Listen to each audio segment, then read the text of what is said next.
10월 7일 보건복지부 국정감사에서 이주영 의원의 오후 질의 영상 클립을 정리해서 같이 보겠습니다. 지방 의료를 살린다고 말하면서 도서상관에서 공보위를 차출해서 절반을 서울에 있는 초대형 병원에 보낸 것을 이주영 의원이 지적하자 조규용 장관은 전공의들 말만 듣지 말고 병원장들 의견도 들어보라고 이야기합니다. 더 많은 사람들이 진실을 알 수 있도록 많은 공유 부탁드립니다. 네, 개혁신당 이주영입니다. 장관님 혹시 공보위 군의관 현행 몇 개월 복무하는지 알고 계시죠? 3년 공보위는 37개월 복무하고요. 네. 군의관은 38개월 복무합니다. 현재의 훈련 기간 네. 사병 대비 2배 이상 긴 네. 기간 복무하고 있는데 이거 왜 이렇게 되고 있는지 알고 계세요? 그게 이제 그 병역 자원이 이제 부족하다 보니까 병역 기간이라도 늘려가지고 그 수요를 좀 맞추기 위한 것 아닌가 이렇게 생각이 들고 있습니다. 그런데 병역법 제39조 제2항에 따른 전문 연구요원이나 네. 병역법 제29조 3항에 따른 사회복무요원 그리고 33조 8에 의한 예술체육요원도 기초군사훈련은 복무 기간에 산입이 됩니다. 네. 이게 산입이 안 되는 건 공보위와 군의관밖에 없죠. 네.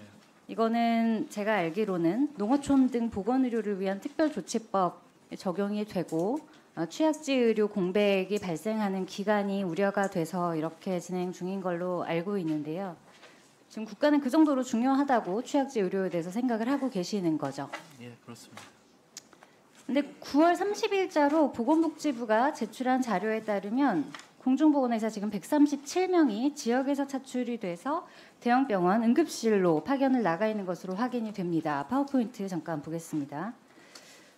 지금 2024년 전체 공보위가 1,200명이 약간 넘으니까 이 시점 기준으로는 10% 이상이 차출이 된 셈인데요. 어디서 데리고 왔나를 보면 70% 이상이 비수도권에서 왔습니다. 그런데 다음 슬라이드 주세요. 지금 공보위 부족 현상은 수년간 이어져 온 상황이기 때문에 공보위 한 명이 한 개 지소를 보거나 한 개 의료기관만 보고 있지가 않습니다. 그래서 이거 대한공보위협의회에서 받은 자료인데 현재도 한 명이 2개 이상의 보건소나 보건지소를 담당하고 있는 경우가 대부분이어서 한 명이 차출되면 평균 2개의 보건의료지소나 보건소가 공백이 생기는 겁니다. 그러니까 지금 취약지 의료기관 2군데 를 담당하는 공보위를 차출을 해서 대학병원의 일반이 1로 사용을 하고 있는 건데요.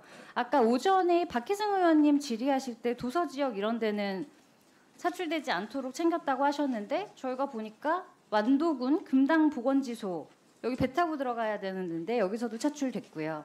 진도군 여긴 다리가 있긴 합니다만 여기도 도서지역에서 차출이 됐고요. 그런데 더 문제는 8월 28일에 또 내신 자료를 보면 어디로 갔나 봤습니다. 이때 기준은 203명 정도가 파견이 된 상황이었는데요. 서울대병원 30명 파견 갔습니다. 서울성모병원 14명, 세브란스 14명, 서울어산병원 13명, 삼성서울 12명, 빅5에만 40%가 갔습니다. 그리고 분당서울대 그리고 고려대병원 합치면 전체 차출 인원의 50% 이상이 서울에 있는 초대형 병원으로만 간 겁니다. 제목을 정할 때 아랫돌 빼서 윗돌 괸 줄 알았더니 이거는 뭐 가뜩이나 어려운 집 곡간 털어서 대감댁 시주한 격이라고 볼 수밖에 없는데 지역의료에 대한 정책 방향이 잘 납득이 안 됩니다. 그래서 이때 공보위 파견으로 인해서 발생한 취약지 의료 공백에 나머지 공보위들이 업무가 과중된 거 외에는 저희가 대책을 찾을 수 없었는데 그렇게 발견한 공백에 대해서 보건복지부는 어떤 대책을 마련하셨습니까? 네, 이걸 뭐 하면서도 많은 고민을 했습니다. 이게 안 그래도 의료 취약지에 군의관들이 있는데 여기서 10%면 10%를 뺀다고 하는 것 자체가 굉장히 어려운 결정이긴 했지만 무슨 상대적으로, 대책을 서울에 마련하셨냐고. 전공의들이 많이 나간 이쪽으로 간다고. 제 대책 여쭤봤죠. 네, 답변을 계속 성실하게 안 하시는 것 같은데 지금 국감 중이고 서로의 전문성을 가지고 질문하고 있는 겁니다. 진지하고 성실하게 충실하게 답변해 주시기 부탁드리겠습니다. 지금 그렇게 안일하게 답변하실 때가 아닌 게 다음 슬라이드 주십시오.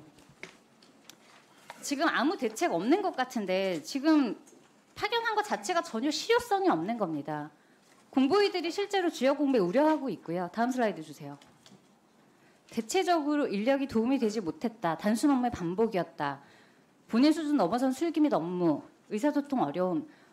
대충 보낸 겁니다. 다음 슬라이드 주세요.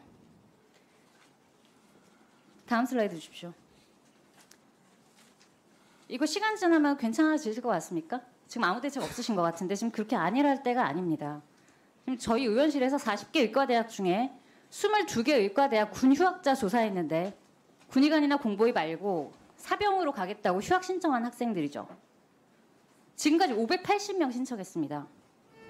2년 전 대비 7배 늘었고요. 지금 앞으로 6년간의 인력인데 남은 사람 중에 군의관 공부에 갈 사람도 없습니다. 의무사관 후보생 줄어든 것도 파악하고 계세요? 지금 국방부랑 얘기하신 적 있으세요? 네, 그 점에 대해서는 논의하고 있습니다. 국방부 쪽에서도 알고 계시고요. 네, 알고 있을 겁니다. 네. 국방부와 논의한 내용 정리해서 저희 의원실로 제출해 주시고요. 네. 지금 개인은 37개월, 38개월 지역 의료를 위해서 시간과 기회 비용을 희생시키고 있죠. 국가가. 네. 그런데 정부는 하루아침에 본인들이 마음대로 결정하고 수습하느라 지역 공백 이렇게 마음대로 만들고 이게 정부가 공무원이나 군의관 개인에게 혹은 지역 의료를 누려야 하는 국민들에게 해도 되는 적절한 자세라고 보십니까? 의원님 너무 한쪽만 보지 마시고요. 전 지역 의료에 대해서 얘기하는 겁니다. 이게 무슨 한쪽입니까? 아니 필수 의료가 부족하고 전공의들이 나갔기 때문에 그걸 대체 인력으로 들어온 거 아니겠습니까? 대학병원에 응급실 인턴 1로 쓰는 게 필수 의료를 위해서 섬에 있는 공고위까지 빼야 될 정도로 중요한 거였습니까? 의원님, 그 전공의들의 의견만 듣지 마시고 국가가 병원장들의 의견도 한번 보십시오. 도움이 되기 때문에 저희가 파견하지 도움이 안 되는데 왜 파견을 하겠습니까? 아마 한 번 정도 더 질의하실 시간이 있으실 테니까요. 시청해주셔서 감사합니다.